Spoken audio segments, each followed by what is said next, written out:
Bonjour à toutes et à tous, bienvenue dans votre Perpignan ça bouge, votre émission qui vous plonge au cœur de l'actualité perpignanaise. Et pour ce numéro 29 spécial Noël, je vous amène ici, dans les coulisses de Noël, des ateliers céramiques San Vicens qui jouxtent le parc éponyme afin de mieux se préparer à l'ambiance festive et aux moments forts qui vous attendent. Alors installez-vous confortablement, on y va.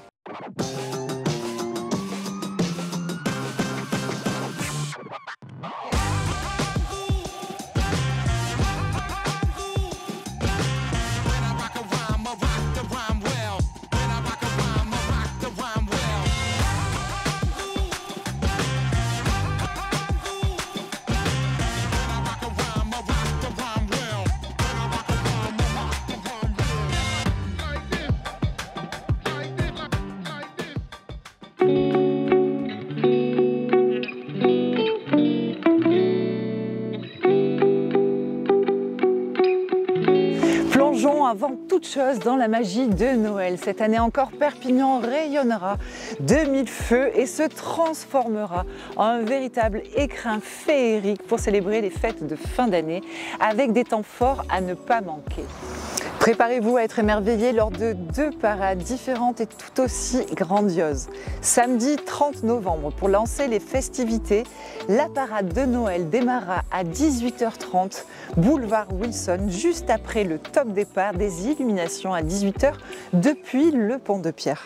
Samedi 7 décembre, grande nouveauté avec la parade blanche de Noël. Chars illuminés, ambiance enneigée à 18h30, place Catalogne. N'oubliez pas de revêtir vos plus beaux bonnets blancs. Plongez dans l'univers magique des Noëls d'antan, dans le décorum époustouflant de PAMS les samedis 14 et 15 décembre. Un parcours théâtralisé et gratuit avec plus de 70 comédiens et musiciens attend petits et grands. Marché de Noël, chalet gourmand, manège, cagatillo, marché au vin et aux huiles et le fameux Père Noël vous attendent jusqu'au dimanche 5 janvier dans tout le centre-ville. Sans oublier samedi 4 janvier, la caravane des Rois Mages tout droit venus de l'Orient. Toutes les infos sont à retrouver sur l'application mais aussi sur le site, notre site mairie-perpignan.fr. Turlututu, chapeau pointu, le 31 octobre dernier, Perpignan et ses sorcières bien-aimées ont festoyé. À l'occasion, des brouches font la fête. Magie et mystère se sont emparés de tous, dans une ambiance ensorcelante.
On range les vallées et je vous amène maintenant au fameux rendez-vous du 11 novembre, celui qui fait vivre les traditions d'antan, c'est les Camelots. Ils ont conquis le cœur de ville avec leur 3e édition.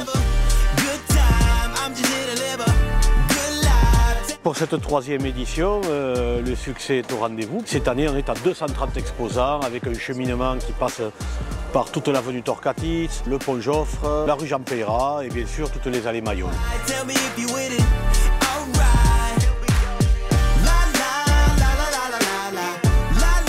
On est très bien renseignés, on est très bien encadrés, donc vraiment je félicite la municipalité. On participera avec grand plaisir l'année prochaine au même événement.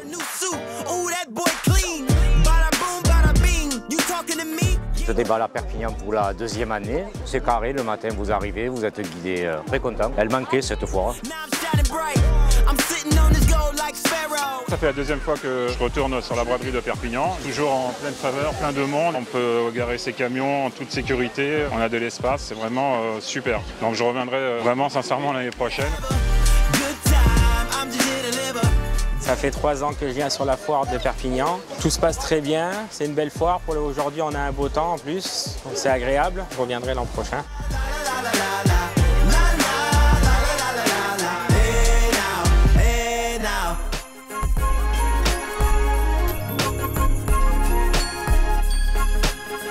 Parlons maintenant d'un moment de solidarité qui nous tient à cœur. Perpignan a mobilisé ses habitants. Vous avez répondu présent, vous avez été solidaires. Énormément de dons ont été acheminés chez nos voisins espagnols. Un très bel élan de générosité qui prouve que notre ville sait être là dans les moments les plus difficiles.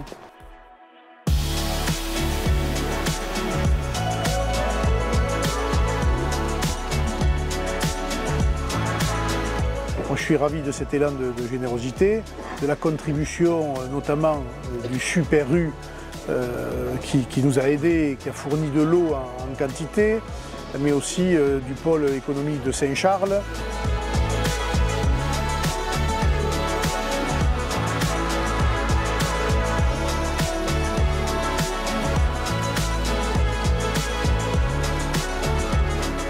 On a des agents de la ville qui sont venus tout de suite, bien sûr, nous aider. Mais on peut remercier tous les bénévoles, tous les Perpignanais qui sont venus. Et c'est vrai que dès qu'il y a eu l'appel du maire sur les réseaux sociaux, dès 9 h du matin, on a eu vraiment du monde qui est arrivé. Et ça fait chaud au cœur. Et comme je disais, vraiment tous les messages qu'on envoie aux amis à Valencia, ils sont très heureux, très fiers et ils nous remercient. Voilà. Bravo à celles et ceux qui ont participé à cette très belle initiative. Passons maintenant à un bon moment, celui des festivités, car cette année encore, Noël promet d'être magique. Perpignan se transforme en un décor fabuleux, un programme abondant avec 2 grandes parades. Samedi 30 novembre au départ du boulevard Wilson, samedi 7 décembre, la grande parade blanche. Vous êtes d'ailleurs invités à vous vêtir de votre plus beau bonnet blanc. Alors c'est parti, je vous emmène découvrir les coulisses de cette féerie de Noël.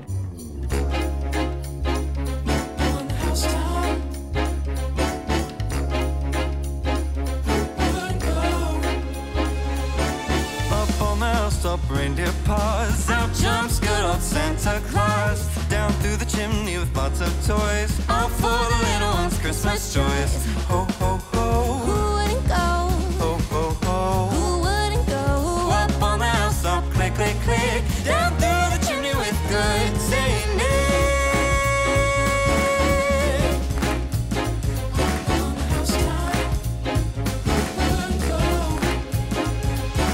First comes a stocking of little Nell. Oh dear Santa, fill it well. Give her a dolly that laughs and cries, one that can open and shut its eyes. Ho ho ho, who wouldn't go? Ho ho ho, who wouldn't go? Up on the housetop, click click click. Down through the chimney with good Saint Nick.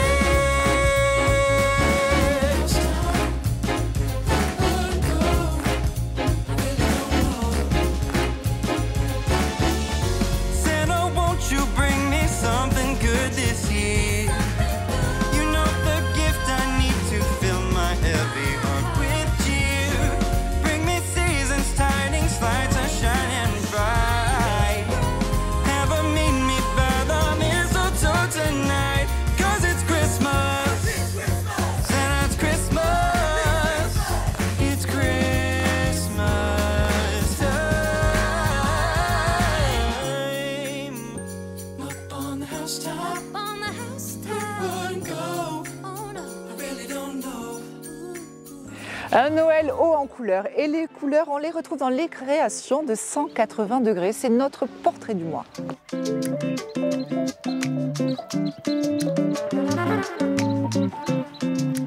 Bonjour, je suis Pauline, la créatrice de la marque 180 degrés. Je suis ravie de vous accueillir aujourd'hui dans mes locaux.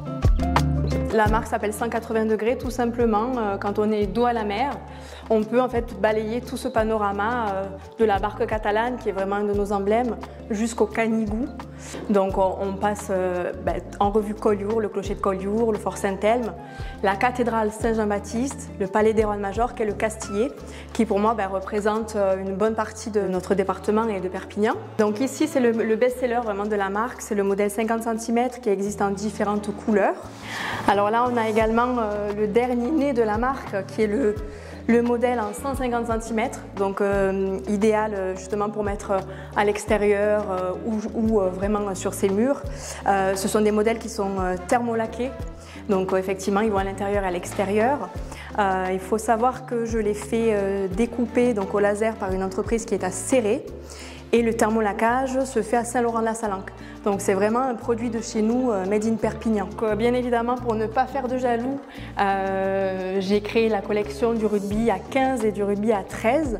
Vous avez plusieurs modèles, toujours en 50 cm, que l'on peut poser tout simplement sur un bureau, sur une étagère.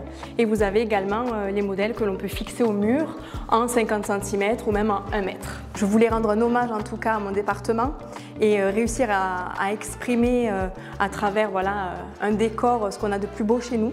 Et c'est comme ça que j'ai eu envie de créer cette ligne élégante et chic pour vraiment rendre un bel hommage aux Catalans et à Perpignan. Donc si vous souhaitez éventuellement trouver la ligne et puis la commander, vous pouvez aller directement sur mon site web, donc c'est www.180degrés.store. Merci à tous et à bientôt sur Perpignan ça bouge.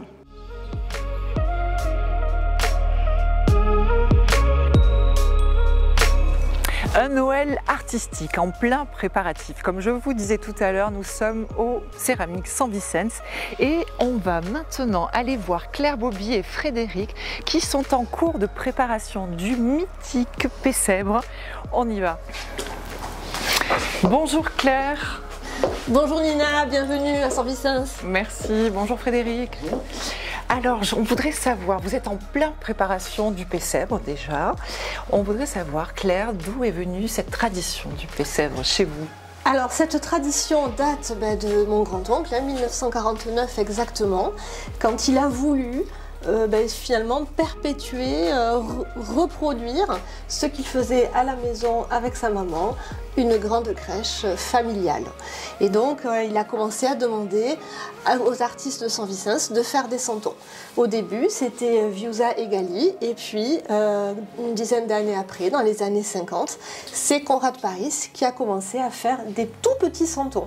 Et petit à petit ils ont pris de l'ampleur et ils ont pris cette taille-là environ dans les années 70 et on a commencé à collectionner ces santons. Et grâce à cette collection, chaque année on peut présenter un thème différent. La crèche ouvre ce samedi 30 novembre et sera visible jusqu'au samedi 4 janvier. Merci pour votre accueil, en espérant que beaucoup de Perpignanais et pas que des Perpignanais viennent la visiter. À très bientôt. À bientôt. À bientôt. Et pour terminer cette émission en beauté, ce mois-ci, notre chroniqueuse préférée nous propose un spécial Perpifood miam miam. Salut à tous, ici Clem pour votre chronique préférée Perpifood, votre rendez-vous goûtu et gourmet perpignanais pour découvrir les meilleures adresses de notre belle ville. Au menu, un petit déjeuner savoureux, une pause sucrée et puis un petit apéro bien mérité. Alors c'est parti, on y va.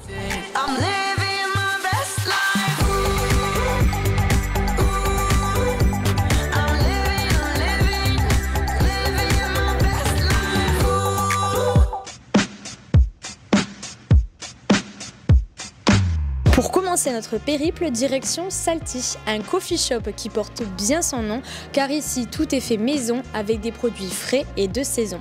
Est-ce que vous pouvez me présenter un petit peu l'histoire de Salty ? On a ouvert il y a un peu plus d'1 an maintenant, mon conjoint et moi. On est parti un peu d'une idée où on voyageait beaucoup et on ne trouvait pas forcément de coffee shop à Perpignan. On s'est dit pourquoi pas faire un concept avec du café et des pâtisseries. Donc on a commencé comme ça à 2 et petit à petit on a apporté un peu de salé. Maintenant on fait du brunch toute la semaine avec des pâtisseries, on fait tout maison. Je raffole des cinnamons, donc c'est la spécialité? Ouais, la spécialité c'est les cinnamons. On en fait tous les jours, on les cuit tous les matins et tous les jours du coup on repart sur un stock frais forcément. Et c'est vrai que c'est l'une des plus grosses ventes qu'on ait ici. Où est-ce qu'on peut vous retrouver et quels sont vos horaires? On est beaucoup sur Insta, on est un peu sur TikTok mais un peu moins. On est ouvert du mardi au samedi de 9h à 18h en continu. Et l'adresse? Le 3 rue Lazare Escarguel à Perpignan. Bon, il est très joli. Voilà. Une fois le ventre bien rempli, cap sur Panirosa, une boulangerie qui fait rimer gourmandise et savoir-faire. Est-ce que vous pouvez me présenter un petit peu votre boulangerie? Eh bien, vous êtes chez Panirosa, boulangerie buissonnière. C'est une boulangerie située au 11 rue des Trois Journées. On a ouvert ici en avril de cette année. On propose du pain, des brioches et des biscuits, 100% levain, qu'on vend à la coupe, au poids, et pour lesquels on a des très bons retours, donc on est assez contents. Nous sommes ouverts du mardi au samedi, le mardi après-midi de 15h à 19h et les autres jours de 10h à 19h. Super, moi j'adore, ça sent trop bon en plus. Pour finir la journée en beauté, je vous propose de poser vos valises chez Iris, un petit cocon à l'ambiance cosy, parfait pour les amateurs de bon vin. Est-ce que vous pouvez me présenter un petit peu donc chez Iris, qu'est-ce que c'est le concept? Chez Iris, c'est un endroit que j'ai créé pour que les gens se rencontrent autour de bons produits et de choses simples. C'est un endroit qui est fait aussi pour boire du vin, qui est un peu ma première passion. Tout fonctionne au coup de cœur. Donc si je rencontre un producteur avec qui j'ai envie de bosser et qui me plaît, c'est possible que ce soit un rayon. Moi, ma spécialité, c'est les cocottes, surtout. C'est un peu un hommage à ma grand-mère. Je fais à manger du mardi au samedi tous les midis et j'ai gardé quand même mon vendredi soir pour les apéros. J'ai vu au plafond, c'est super joli. C'est un graffiti sur des draps de ma grand-mère, donc ça représente des femmes nues qui mangent. Je trouvais ça sympa de faire venir le décor du plafond pour laisser après la place aux produits et aux producteurs. Est-ce qu'on peut avoir l'adresse? Où est-ce qu'on peut vous retrouver? Est-ce qu'on peut vous retrouver sur les réseaux sociaux? C'est 6 rue de la Révolution française à Perpignan. Okay. Sur les réseaux sociaux, il y a Instagram, c'est chez Iris Épicerie. Et après, il faut passer dans la rue et rentrer. Ben écoutez, je sais pas vous, mais moi je me suis régalée. Du coup, ce que je vous propose, on se donne rendez-vous le mois prochain, même jour, même heure, mais de différents lieux pour découvrir de nouvelles petites adresses dans notre belle ville de Perpignan. En attendant, je vous fais des gros bisous et à très vite. Merci Clem pour ces délicieuses découvertes. Tout de suite, l'agenda. Mercredi 27 novembre à 20h au Palais des Congrès, ne manquez pas la conférence de Frédéric Lenoir sur Marc Aurèle et les clés de la sagesse stoïcienne. Ce même jour est consacré aux plus jeunes puisque ce sera la fête des droits de l'enfant au couvent des Minimes de 10h à midi. Samedi 30 novembre à 18h, depuis le pont de Pierre au pied du Castillet, top départ des illuminations de Noël. Et à 18h30, la parade de Noël s'élancera depuis le boulevard Wilson. Vendredi 29 et samedi 30 novembre 2024, c'est le week-end du Téléthon au Palais des Congrès. Retrouvez toutes les informations sur afm-téléthon.fr. Samedi 7 décembre, grande nouveauté avec cette deuxième parade inédite.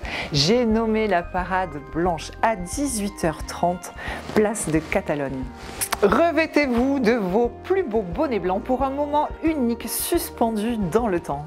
Samedi 14 décembre, dès 10h, bénédiction du muscat à la cathédrale puis du Pessèbre sur la Basse, marché au vin et huile d'olive sur les places Jean Jaurès et place de la Loge. La Fabrica de Noël à l'Hôtel Pams les 14 et 15 décembre, un week-end très riche en événements à ne pas manquer. La Saint-Éloi, la fête du grenat perpignanais, se déroulera également les samedis et dimanches 14 et 15 décembre en cœur de ville. Tous les renseignements sont à retrouver sur institutdugrenat.com. Conférences, expos, diaporamas, on dissèque le passé avec le quartier ouest au fil du temps tous les dimanches jusqu'au 15 décembre. Le programme est à retrouver en ligne. Attachez vos ceintures, le week-end du 7 et 8 décembre, le salon rétro-mécanique s'empare du parc des expos. Les 1000 ans de Perpignan et les 700 ans de la cathédrale continuent d'être célébrés jusqu'au 21 décembre. Le programme détaillé vous attend sur notre site et application, sans oublier des conférences littéraires et de belles expositions. Tout est à consulter et retrouver sur l'application Perpignan la rayonnante et notre site mairie-perpignan.fr. C'est le moment de vous dire au revoir, ou plutôt à bientôt. Je vous souhaite d'excellentes fêtes de fin d'année, un joyeux Noël. Je vous retrouve avec grand plaisir dimanche 19 janvier. En attendant, retrouvez toutes les informations sur votre site mairie-perpignan.fr ainsi que sur l'application. Prenez soin de vous, à très vite.